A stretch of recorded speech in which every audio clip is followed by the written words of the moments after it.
¿Qué tal? Bienvenidos a todos a la quinta edición del Festival de Innovación Educativa, FIE 2025, organizado por la Universidad Peruana de Ciencias Aplicadas. Mi nombre es Michael Sou y estaré acompañándolos en esta sesión titulada IA, Microlearning y Cultura Digital. ¿Está la universidad preparada para innovar con sentido? Claves para integrar tecnología sin perder el rumbo pedagógico. Este está a cargo de Luis Sujatovic, ¿no? Él es doctor en comunicación por la Universidad Nacional de La Plata, magíster en tecnología educativa, realizó instancias postdoctorales en la Universidad Nacional de Quilmes y en la Universidad Castilla de La Mancha. Profesor universitario en áreas como comunicación, metodología de la investigación y tecnologías educativas. Ha dirigido proyectos sobre innovación educativa, narrativa transmedia y alfabetización digital.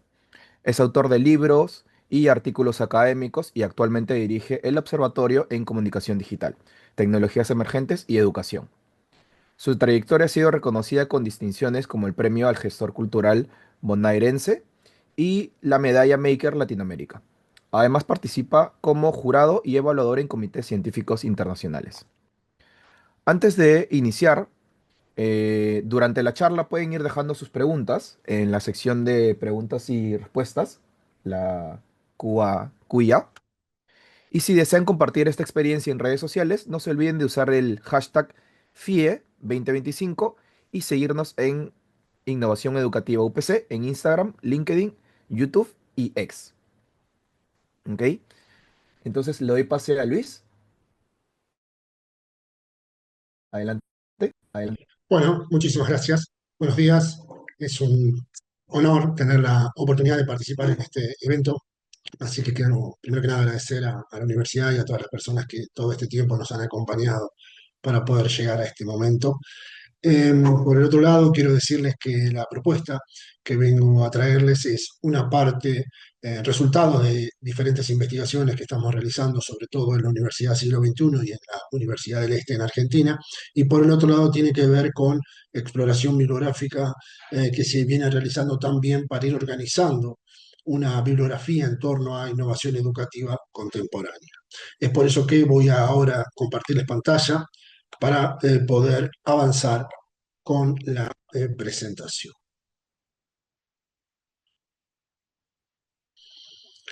El primer aspecto, o consideramos el primer aspecto desde el equipo de investigación que me toca en este momento dirigir, establecer ciertas, podríamos decir, características del contexto contemporáneo, estableciendo algunos elementos o algunos parámetros que nos permiten a nosotros empezar a pensar cierta particularidad, es decir, cuando nos planteamos la innovación educativa, está claro que el contexto es un elemento sustancial, ¿sí? Y en ese punto uno podría decir, bueno, lo primero que nos aparece es el final de la modernidad, más allá de cuándo fechemos, ¿sí? De qué momento nosotros establezcamos como aquel que ha sido el momento culmine. Por el otro lado, el ocaso de la cultura letrada, digamos, me refiero al ocaso en términos de la pérdida de su relevancia o la pérdida de su centralidad en la construcción de sentido, en la producción de mensajes y probablemente también, por supuesto, en la eh, posibilidad de comunicación que nosotros entendemos, por ejemplo, para el entretenimiento, para el goce, para la vinculación con otras personas. Y, por supuesto, aparece en esta situación la expansión de la cultura digital. De hecho, a mí a veces el término cultura digital me empieza a parecer como insuficiente, y es algo que charlamos mucho en el equipo de investigación, porque entendemos que cuando hablamos de cultura a veces estamos hablando de un sector, ¿no? De ciertas prácticas o que interpelan a ciertos sujetos.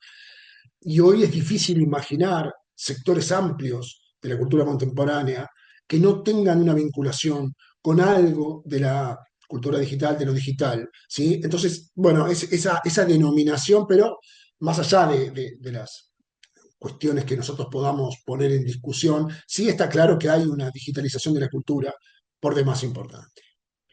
Frente a esta situación, nos parece importante, valioso, establecer al menos, cinco grandes características de la cultura digital o de la cultura contemporánea atravesada por la digitalización, que tiene que ver con el protagonismo, la brevedad, las emociones, el goce y el relato hiperconectado. Para ser breve, podríamos decir que el protagonismo es el elemento probablemente más distintivo en función de la posibilidad de construir sistemas de, de comunicación propios, canales, plataformas, eh, por supuesto que interfaces, grupos, etcétera. Digo, son cuestiones muy propias de los consumos culturales y de la vinculación contemporánea. La vinculación del sujeto desde un lugar completamente diferente a, podríamos decir, el siglo XX, frente a los medios masivos de difusión.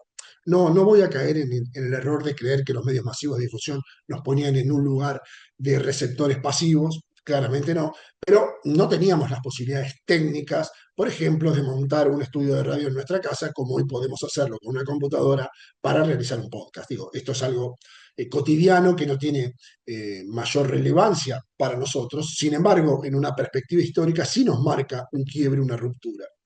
Por el otro lado, la brevedad tiene que ver con esto de la subjetividad acelerada, en la que más o menos todos estamos involucrados respecto a pensar en cuánto tiempo dura nuestra paciencia, ¿no? O podríamos darle un nombre más académico, la economía de la atención, pero yo a veces digo, esa economía de la atención a veces es muy, es una conceptualización a veces muy comercial o muy informática desde el marketing, y uno podría decir, bueno, esa economía, esa atención o esa subjetividad acelerada también se manifiesta en un audio de WhatsApp cuando dura mucho, ¿no? Lo ponemos por 1,5, lo ponemos por 2, digo, y ahí tal vez no hay estrictamente.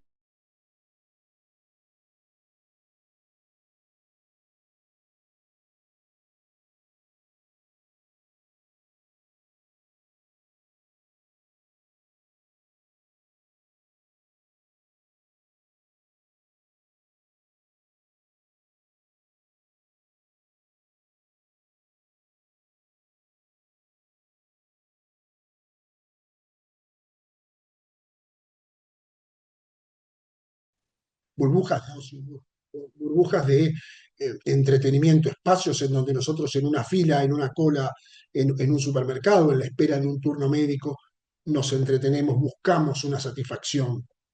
Pero no es solo el entretenimiento, sino más bien el goce, ¿no? La satisfacción. Y por el otro lado, lo del relato hiperconectado nos parece que también es muy importante, porque eso habla de nuestra continua exposición de, de nuestros gustos, de nuestros deseos, de nuestras vinculaciones. Y no me refiero solamente a una red social, sino también a un estado de WhatsApp, también me refiero en un grupo de WhatsApp. Digo, hay una permanente reelaboración de lo propio construido en torno a los demás, a esos espacios que se construyen y cómo eso va impactando, por ejemplo, en la eh, identidad o en los vínculos que realizo con los demás. Por supuesto que cada uno de estos puntos requeriría un desarrollo mayor, pero como no es el centro de esta exposición, los dejamos por ahí. Ahora, recién escuchábamos a los colegas hablando de la IA y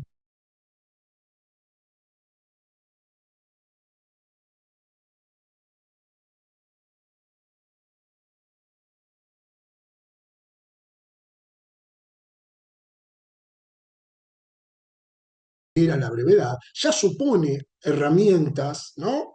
Que vienen a incomodarnos. Un celular, un alumno que en clase busca la información que acabamos de dar y ¿no? Nos pone en discusión respecto a un dato preciso, etcétera.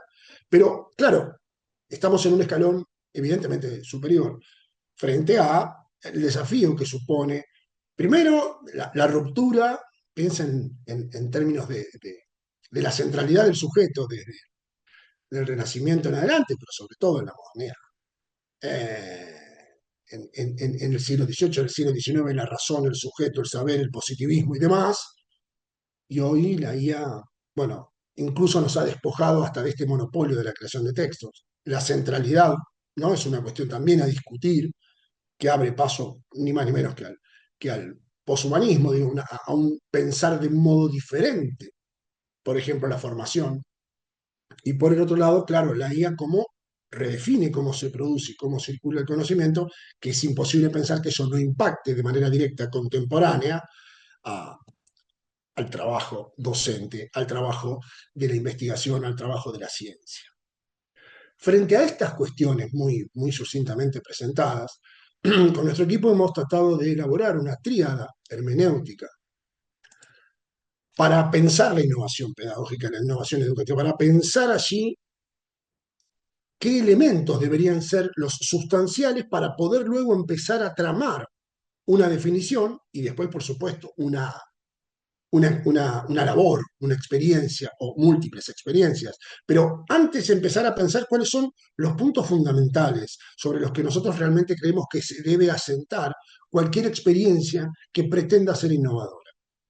Y ahí hablamos de emancipación, entendiendo la educación en la propuesta como una lucha por la emancipación. Por eso hablamos de la praxis transformadora, hablamos de la autonomía de los sujetos y hablamos de la justicia curricular en función de qué contenidos, digo, de repensar todos esos elementos para poder luego habilitar o tratar de habilitar la emancipación. Después nos parece interesante y necesario la alteridad para hablar de un diálogo intercultural, pero no hablamos de un diálogo intercultural entre las culturas en términos, si quieren ustedes, antropológicos, de aquel que es totalmente diferente a mí y viene de allá lejos, sino el diálogo intercultural a veces tiene que ver con adolescentes, a veces tiene que ver con sectores sociales postergados o con al interior de una misma sociedad. En más de una ocasión es por demás necesario y poco frecuente ese diálogo intercultural. Hablamos de la ética del cuidado, porque hablamos de la alteridad, la responsabilidad por el otro en función de que, bueno, si vamos a hablar de una emancipación, también queremos hablar de una acción colectiva. Consideramos que la emancipación no debería ser la emancipación del sujeto individual en pos de su propio beneficio, sino la idea de que todos estos elementos confluyen en una acción colectiva que beneficia al conjunto.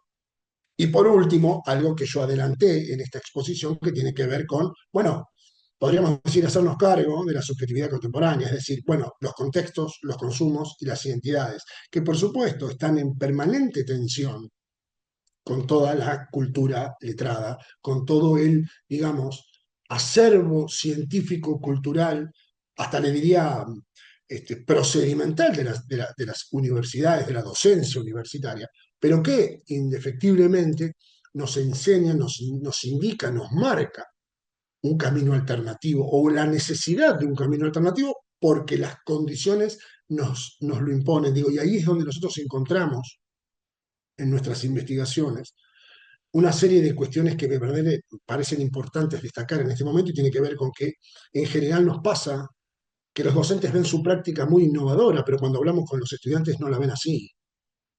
O que creen que la innovación, en caso de los docentes en general, pero también en un grupo de los estudiantes, supone que es la aplicación o la utilización de tecnologías. Aunque no se cambie nada de lo que aquí aparece, digo, no aparezca la justicia curricular, no aparezca la ética del cuidado, no haya un diálogo intercultural, no se evalúen consumos culturales, pero bueno, usamos un recurso, salimos un poco de determinada dinámica áulica tradicional y ya somos innovadores. Y ahí es donde uno advierte eh, cierta, digamos, cierta pobreza o área de oportunidad para el desarrollo. Por eso nos parece interesante estas cuatro áreas para articular la educación formal, la no formal, la informal, pensar, repensar y reestructurar las modalidades. ¿Para qué nos sirve? ¿Qué puede servirme de la modalidad, pongamos, asincrónica o lo híbrido? ¿Hasta dónde? ¿Cuándo? ¿En qué momentos? Digo, una de las cuestiones en torno a la presencialidad, podríamos decir sincrónica o física, tiene que ver con repensar el tiempo del otro. Quienes hemos estudiado a fines del siglo XX, sabíamos que debíamos ir a cursar, Y aunque el docente de esas 3 horas, 2 las usara para contar cuestiones personales, o porque diera cuenta de cuestiones que no tenían que ver con nosotros, etcétera, digo, porque eran 3 horas, entre comillas, en las que nosotros estábamos como un público cautivo de esa exposición. Hoy me parece que justamente uno de los elementos que se vuelven más centrales es repensar cómo valido la atención y la presencia del otro. Precisamente, probablemente uno podría decir, bueno, porque se dispersan, porque no se conectan, porque no se entretienen. Sí, sí, no estoy diciendo que todo sea en un marco de virtudes, pero sí nos ayudan a decir, bueno, si vamos a hacer una propuesta, pensemos cómo articulamos los distintos elementos de una modalidad en favor de potenciar la propuesta y no decir, bueno, como van a estar 3 horas, porque tienen que estar sí o sí, bueno, yo veo cómo las administro a mi gusto, ¿no? Por eso estamos hablando de reconocer la alteridad, el universo vocabular, reconocer la incertidumbre, algo que nuestros colegas también recién decían, bueno, no sabemos para dónde va a ir la inteligencia artificial. Realmente no lo sabe nadie. Bueno, asumir esa incertidumbre, no sabemos cómo será el escenario laboral, científico, cultural, técnico dentro de 20 años. La verdad que no. Bueno, quizás salir de esa situación de creer que tienen que estudiar lo que yo les digo porque esto es así y será así, sino asumir justamente que el paradigma de la complejidad, diría Morel, bueno, nos obliga a suspender ciertas certezas, lo cual no supone que no tengamos nada que enseñar, lo cual no supone que no haya nada que construir. Lo que pasa es que hay que hacerlo desde otro lugar, entendiendo que hay ciertas condiciones que han cambiado. Por eso hablamos de validar consumos culturales, pensar los ambientes colaborativos. ¿Por qué? Porque el prosumidor es hoy una realidad. Ya no es solamente algo que encontraba Jenkins a fines de los 2010 en ciertas comunidades y en ciertos sujetos que de pronto sobresalían. Hoy cualquier persona sube un estado de WhatsApp, cualquier persona hace una publicación, etcétera, etcétera, saludablemente, por supuesto. Es una acción virtuosa. Pero si nosotros tenemos a sujetos que continuamente están en una interrelación permanente de producción, de consumir, de realizar, de opinar, de protagonizar, como les decía al inicio, y de pronto el aula se vuelve un espacio de retracción, claramente que es un problema. Ahora, ese problema también supone cambiar no solo el docente, la propuesta, los tiempos, los contenidos, sino también ayudar a que los estudiantes cambien su rol. Yo siempre digo que no hay peor estudiante que el docente, ¿no? Cuando nosotros de pronto hacemos una capacitación, un posgrado y demás, y también ingresamos a un aula física o virtual y nos retraemos y nos quedamos esperando que el contenido avance, como si fuera a ingresar a la sala del cine. Y ahí es donde no hay que repensar también esta lógica respecto de los estudiantes de que ingresen allí como ingresan a las redes, que ingresan a hacer cosas. Van a mirar, pero van a producir, van a opinar, van a ponerse en acción, ¿no es cierto? Por eso hablamos luego de promover descentralizar al docente, no su extinción. ¿Sí? Pensamos los contenidos más interdisciplinarios y la recuperación del goce, no solamente del rigor, de la exigencia, sino también entender de que los valores contemporáneos mucho tienen que ver con esta cuestión. Frente a todas estas cuestiones, estos contextos, estas interpretaciones que por supuesto siempre están abiertas a debate y a reelaboración como corresponde, nosotros encontramos algunas formas emergentes de enseñar y aprender, que en realidad están allí al alcance de la mano. La diferencia es que nosotros las estamos empezando a aplicar sistemáticamente, haciendo encuestas posteriores, por ejemplo, con gamificación o con microlearning, y lo que vamos advirtiendo es una mejor experiencia, diríamos ahora, del usuario, ¿no es cierto? En cursos, sobre todo de posgrado, donde encontramos gente que disfruta más.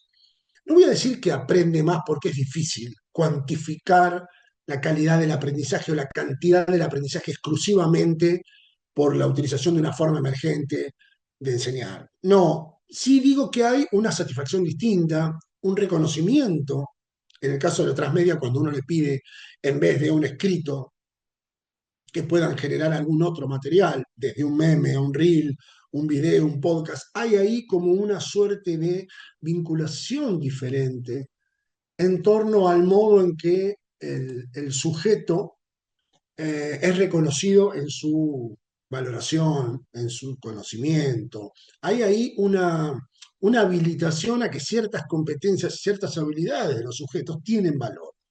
Y realmente lo tienen. Digo, no es tan simple grabar un video breve y cerrar una idea, o hacer un buen podcast, ni hablar de hacer un buen meme, entre tantas otras alternativas. Aclaro esto porque nos pasa muy seguido. No es que nosotros estemos diciendo que esto es el menú y que viene la felicidad detrás de él y que todas estas soluciones son infalibles en absoluto. Son alternativas que cada tanto nos parece importante recuperar, revisar, reconocer. ¿Para qué? Para tratar de ir encontrando el modelo, el modo, la forma que nos genere innovación. En la medida en que nosotros creemos que con gamificación transmedia y microlearning ya está, empezamos a ser menos innovadores. ¿Por qué? Porque lo volvemos un molde, porque se vuelve previsible, porque no hay creatividad, y lo que hay es otro modelo y no es la idea. ¿Sí? Por eso nosotros nos parece emergente, bueno, en este momento nos puede resultar determinadas cuestiones, por ejemplo estas, que no son las únicas, pero si nosotros, insisto, tendemos hacia la búsqueda de la solución prefabricada, que es la que nos va a resolver los problemas en el aula, me parece que esa predisposición ya en sí misma es el problema. Creo que la innovación, además de esta tríada que hoy hablábamos, o fíjense que en esta tríada no hay una disposición didáctica específica, no hay una herramienta a buscar, no hay de ninguna manera un camino metodológico que debemos emplear de manera irrestricta para llegar al destino esperado. No, son elementos que están allí, que forman parte de una tríada, que seguramente podrán ir transformándose, incluyéndose otros, para ir repensando y reelaborando. Por eso hablamos de articular o validar o promover o reconocer en una dinámica que por supuesto nunca pierde ni la incertidumbre, ni la creatividad, ni tampoco el miedo a equivocarse.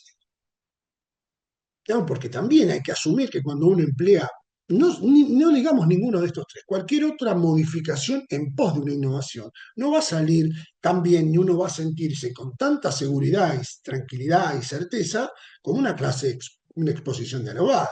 Y no, claro, digo, pero nos parece a nosotros que el espíritu innovador tiene mucho más que ver con arriesgarse, aún no teniendo todas las soluciones, que aplicar una tecnología o una estrategia a un modelo ya establecido. No funciona, porque el modelo no funciona, digamos. Para ponerlo en estos términos, si yo hago una narrativa transmedia, pero le digo a cada estudiante específicamente qué es lo que tiene que hacer y cómo, no hay tanta diferencia de hacerles hacer un escrito. No estoy apelando a la creatividad, no estoy dándoles un margen de poder para que ello suceda. Por supuesto que eso puede hacerse con cualquier otra tarea. Por eso el punto es repensar la innovación desde la tríada y no desde la didáctica. Por eso nosotros ponemos aquí que hablamos de una innovación pedagógica, porque nos parece que la recuperación de la densidad pedagógica es la que nos puede permitir luego pasar a repensar la didáctica, a repensar lo educativo en su totalidad. Pero si nosotros no pensamos nuestro modelo pedagógico, es difícil imaginar que lo demás no se vaya de alguna manera a acomodar. Me parece que incluso los 20, 25 años que han pasado ya de las TIC, ¿no? Tecnologías de la información y la comunicación, nos han demostrado que la tecnología se puede amoldar perfectamente al modelo tradicional educativo. La tecnología en sí misma no es innovadora por su mera incorporación en el aula, como tampoco lo es la transmedia, ni el microlearning, ni la gamificación. Nada, en realidad, debería pensarse como que esa llave que me abre la posibilidad a ser innovador, sino una predisposición que viene desde fundamentos más profundos. Por eso hablamos en esta línea, y ya para ir concluyendo, de nuevos roles. Por eso hablamos de estudiantes que hacen y docentes que acompañan. Nosotros nos llama mucho la atención, lo hablábamos hace un rato en nuestras investigaciones sobre cómo conceptualizan la innovación, cómo la piensan que la desarrollan, esta disparidad entre estudiantes y lo que piensan de la innovación y lo que viven como innovador y lo que les pasa a los docentes. Ahora, en ambos casos hay un malentendido fundamental, Porque si el docente cree que la innovación en general, digo, hicimos una investigación de 2 años y nos dio que el 70% de los docentes creen que es indispensable para empezar a pensar en la innovación la utilización de las últimas herramientas tecnológicas. Sin embargo, cuando les decíamos por qué no podían ser tan innovadores como pretendían, porque en determinadas universidades los materiales tecnológicos estaban al alcance de la mano, la respuesta era, bueno, no lográbamos interpelar a los alumnos, los estudiantes no se involucran del modo que queríamos. Y ahí nos apareció una de las cuestiones que compartimos con ustedes, que tiene que ver con, ¿está claro que la innovación educativa supone que los estudiantes se pongan a hacer cosas? ¿Está establecido? Y cuando vamos a hacer esa pregunta a los estudiantes creen que la innovación es también en gran medida usar la tecnología. Lo que pasa es que también aparece la posibilidad de empoderarse de otra manera, de ser más escuchados, de que sus conocimientos valgan, de que no todo sea lectura y escritura, etcétera, etcétera. Entonces, ahí vamos encontrando algunos elementos que nos pueden permitir pensar casi con rapidez si nuestra práctica realmente tiene la voluntad de ser innovadora o no. Bueno, ¿qué hacen los estudiantes, no? Pero los estudiantes saben que tienen que ser protagonistas, porque no alcanza con esta idea del constructivismo, porque si luego no se pone de manifiesto de una manera sostenida, es una clase, un momento, una experiencia, pero no un proceso sostenido. Por eso hablamos del co-creador de activos de saberes. Bueno, por ejemplo, la curaduría de contenidos no debería excluir el saber de los estudiantes en torno a materiales, lo cual no supone pasarnos la tarde mirando TikTok. Digo esto para no caer en los excesos que tampoco suman. De hecho, uno podría pensar que a veces, como no hay un conocimiento sobre los consumos culturales, ni un reconocimiento de que los estudiantes pueden ser activos partícipes de, por ejemplo, la curaduría de contenidos, se caen en el error de querer interpelarlos echando mano más o menos aleatoriamente a algún recurso y que eso nos resuelva la clase. Y indudablemente por allí no va esta cuestión. Después, el docente como facilitador y diseñador de experiencias de aprendizaje y no como el centro del saber.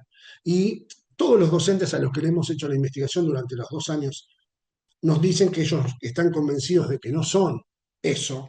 Sin embargo, sus estrategias al momento de pensar el desarrollo de las clases, tanto en la presencialidad, en lo sincrónico y en lo asincrónico, se basa sustancialmente en una exposición. Entonces, ahí hay donde encontramos el ruido. Por eso esta idea de roles digitales compartidos, colaboración, producción y circulación colectiva del conocimiento, entendiendo que el docente debe correrse, pero que ese lugar no queda en blanco, no debe quedar vacío, debe ser ocupado por las y los estudiantes, lo cual hay que, claro que hay que poner allí en movimiento a las y los estudiantes desde un compromiso de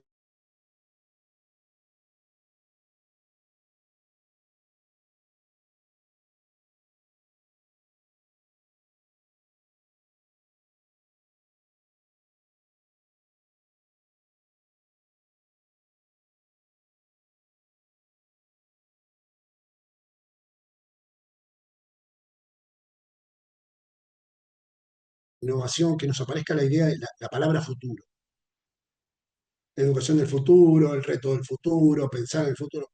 Y a nosotros nos parece que antes que el futuro está el presente, evidentemente. Y en consecuencia, me parece que el reto no es innovar en el futuro, sino innovar hoy. Porque si no es la idea de, bueno, de aquí a 20 años me propongo innovar. Y los que están ahora, bueno, les tocó estar en el medio. Digo, ¿cuál sería el valor que le doy a esos sujetos que me escuchan a mí decir que hay que innovar de aquí a 10 años? Si uno se piensa como estudiante, dice, pero ¿y entonces conmigo qué es lo que van a hacer? ¿Cuál es el lugar que me están dando a mí? Asunto que, por supuesto, en nuestras encuestas aparece mucho. Que docentes decían, bueno, de aquí a 20 años habrá que pensar otra educación. Bueno, pero ¿y la de ahora quién la piensa? ¿Quién está pensando cómo debería intentarse? No como una solución, pero sí como un proyecto, como una idea, como una búsqueda, como una inquietud, como un interrogante, lo que ahora pasa. Por eso nos parece que sí, integrar la inteligencia artificial, las nuevas formas, para generar experiencias dinámicas, inclusivas, pero sin una colaboración activa y una manera de pensar diferente en torno al rol docente, al rol de los estudiantes y al conocimiento será muy difícil. porque insisto, la tendencia es hacer lo mismo pero con herramientas más sofisticadas.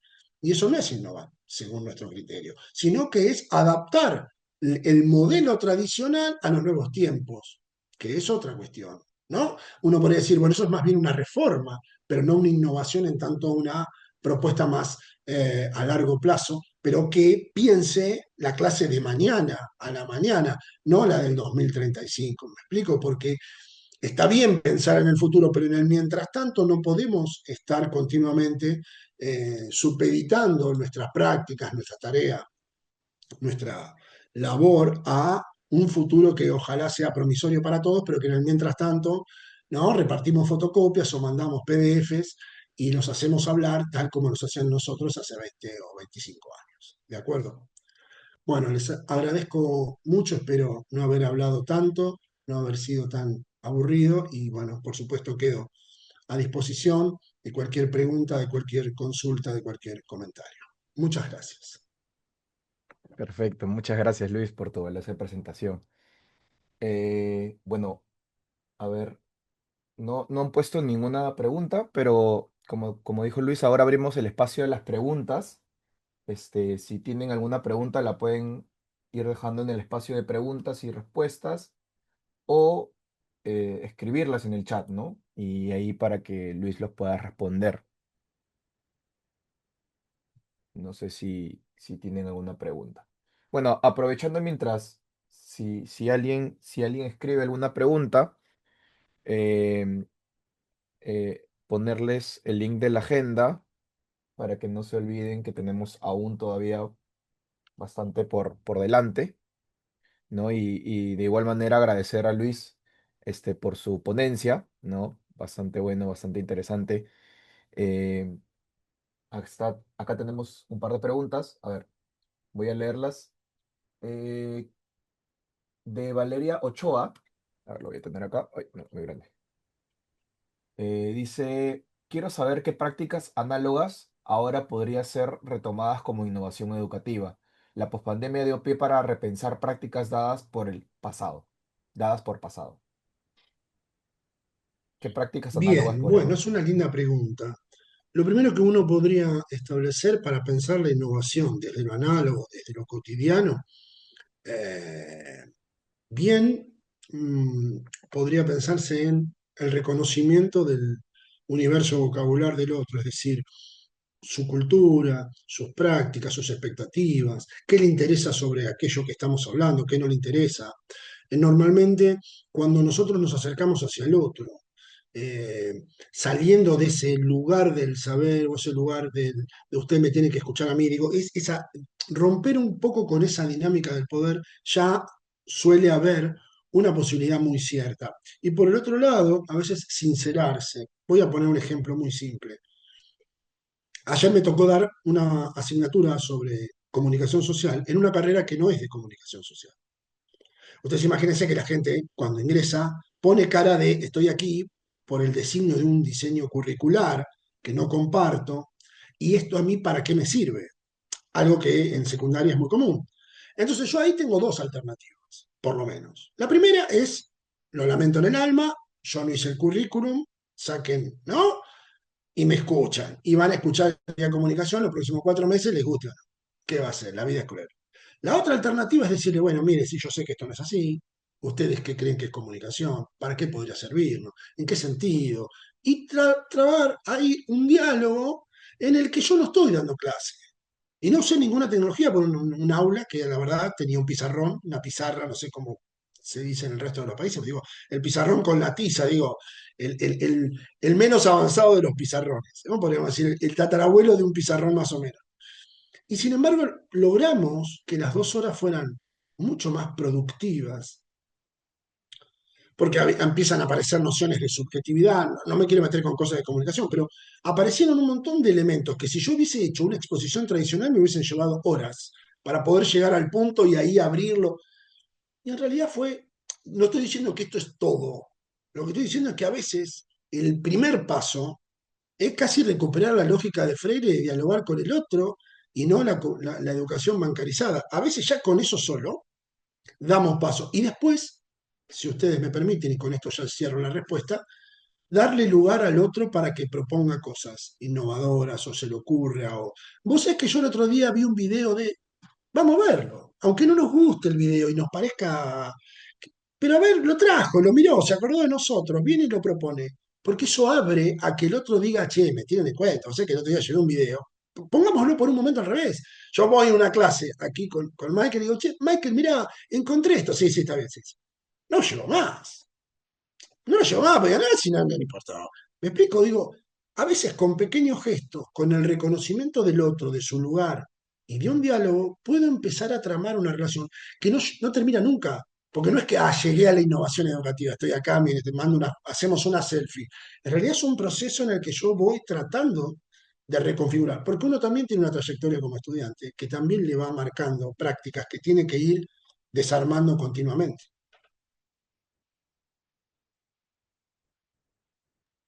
Perfecto, gracias. Tenemos otra pregunta, Pedro Martínez. ¿Qué medios se pueden usar para verificar las mejoras del proceso de enseñanza usando la inteligencia artificial? Bueno, yo creo que una de las maneras de empezar a usarlo es ayudarse con la IA a pensar otras maneras de evaluar, Ujú. otra forma de pensar métricas. A mí me ha ayudado enormemente para decir, bueno, estos han sido los temas. Yo en general evalúo así, pero no quiero más evaluar así. Me harté de evaluar así. No solo porque las y los estudiantes lo hacen así, sino porque carece de sentido. Digo, si yo no siento que lo que estoy haciendo a mí me entusiasma, si yo lo hago como quien toma un vaso de agua, es difícil que el resto se emocione. Digo, si uno no entra al aula con cierta emoción, es raro que uno contagie, ¿no? Si yo entro a esta charla, gente, y cara de duelo, y me salen monosílabas y pongo 38 diapositivas, ¿quién me va a escuchar? Sí, entonces me parece que la IA en ese punto nos puede ayudar a ser más innovadores, ser más creativos en ese área. Decir, bueno, mira, yo tengo esto, pero me gustaría.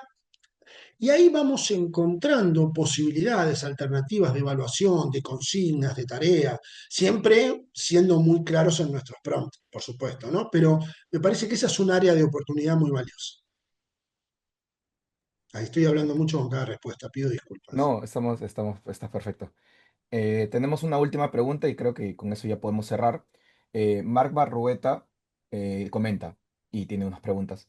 Entiendo y estoy de acuerdo que la enseñanza debe ser diferente a como era 25 años atrás. Sin embargo, ¿cómo involucrar en la co-creación a los estudiantes cuando el grado de involucramiento y conocimiento es mínimo por parte de ellos? Y la otra pregunta ¿es responsabilidad del docente o de las autoridades de la carrera universitaria realizar estas innovaciones? Bien, vamos, son preguntas muy interesantes. Voy a tratar de responderlas lo mejor y más rápido posible. Cuando el reconocimiento es mínimo por parte de ellos, hay que trabajar y ahí hay que recuperar el rol docente. Hoy le decía más temprano que el corrimiento del rol docente no supone ser un espectador de lujo del aula, no supone ser un etnógrafo, ¿no? En una observación no participante. Creo que uno de los roles actuales y más desafiantes del docente es hacer entender por qué es importante que se involucre. Le diría que es una de las cuestiones más difíciles, pero más necesarias, porque no lo puede hacer otra persona. Y ahí sí la IA no lo puede hacer. Y ahí hay indudablemente un desafío. Lo que pasa es que es mejor, o diría, es más necesario gastar nuestras energías docentes en que entiendan la necesidad del involucramiento que en que entiendan los conceptos. Los conceptos los van a entender después cuando empiecen a entender por qué es importante que se involucren. Por supuesto, no se logra siempre. No, claro, si yo vengo ahí y creen que soy el docente 10 y que todas mis experiencias son memorables, desde ya que no, por supuesto. Y respecto a las autoridades, sí, yo creo que la gestión, lo que pasa es que uno quiere abarcar y no puede abarcarlo todo, pero indudablemente que la gestión tiene un gran rol. Digo, pues si la gestión no me avala que yo evalúe con determinadas estrategias o que las aulas sean de una dinámica distinta, tengo que hacer todo oculto y tengo que estar pidiendo a los estudiantes que no cuenten en el pasillo lo que estoy haciendo y eso tampoco está bueno. ¿Sí? Entonces, indudablemente que hay que gastar una energía fuerte en hacerlos entender la importancia del involucramiento y necesitamos el acompañamiento de las autoridades, sin duda. Perfecto. Muchas gracias, Luis, nuevamente. te agradecemos por acompañarnos y a todos ustedes también por acompañarnos en esta excelente sesión. Vamos a correr una pequeñita encuesta, por favor, para que nos ayuden. Y como les comenté, tenemos todavía la agenda, la he dejado en el chat para que si se les parece atractivo alguna otra ponencia, pues nos puedan seguir. Muchas gracias a todos nuevamente por ser parte de este festival y que sigan disfrutando el FIE. Muchísimas gracias, un gran abrazo y como siempre un placer poder participar. Adiós.